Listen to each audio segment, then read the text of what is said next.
jo se si ka qenë. Dhe gjithashtu edhe me amerikanët duhet të ndrojë qasa. Do thotë paraqitja e zotrit Kurtit apo reprezentimi i shtetit Kosovës nëpërmjet tij në 4 vjetet e ardhshme, nëse ai do të përzidhet, do të jetë shumë e vështirë në arritje të objektivave, qofshin ato në sistemin ndërkombëtar apo edhe internal.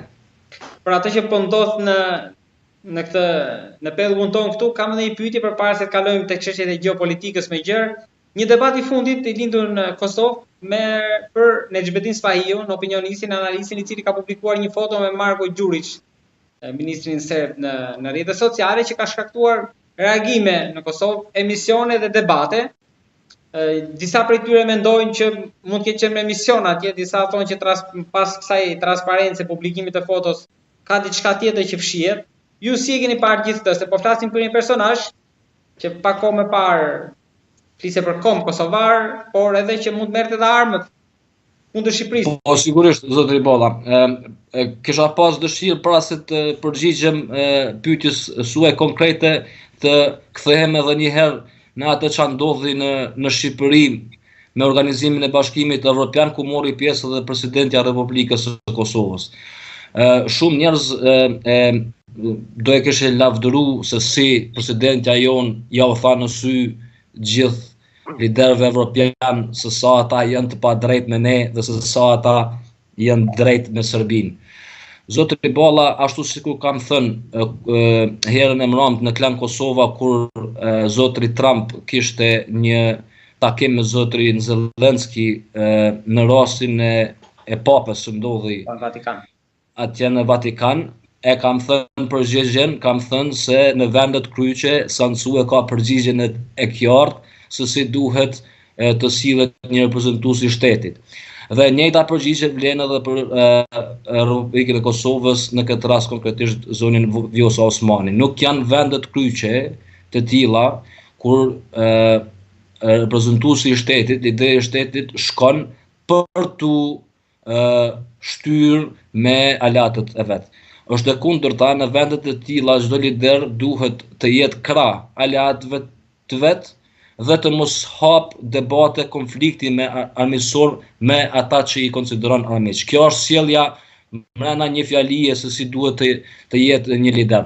Çka ka ndodhur me zotrin Vučić, do të thotë ai nuk e bëri një gjë të tillë. Dhe ne mendojmë se me paraqitjen tonë ne kemi treguar diçka, por në fakt ne s'kemi fituar asnjë gjë. Dhe reprezentimi i leadershipit në këto vende shkon për të fituar diçka, jo për të treguar fuqinë për se. Atë e pam edhe me zotrin Trump, me Zelenskin, kur në një debat në Klan Kosova unë thash për ditë më shumë zotri Trump pa e merr përgjigjen se është e pamundshme ta rrihet një marrëveshje në atje. Dhe konkretisht nga pamja vizuale me zotrin Zelenski, një pamje krejtësisht e kundërt me atë që kemi parë në shtëpinë e bardhë.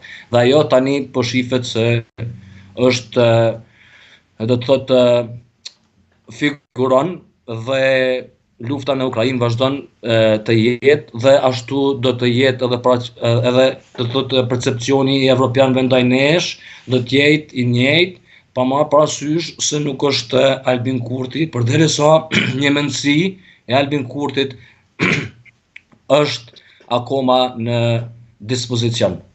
Me që më rikthye te samiti edhe një herë, kush nga deklaratat, apo sjellja ju bëri më shumë përshtypje tek liderët, nga Erdogani, Macroni, Merzi, Meloni?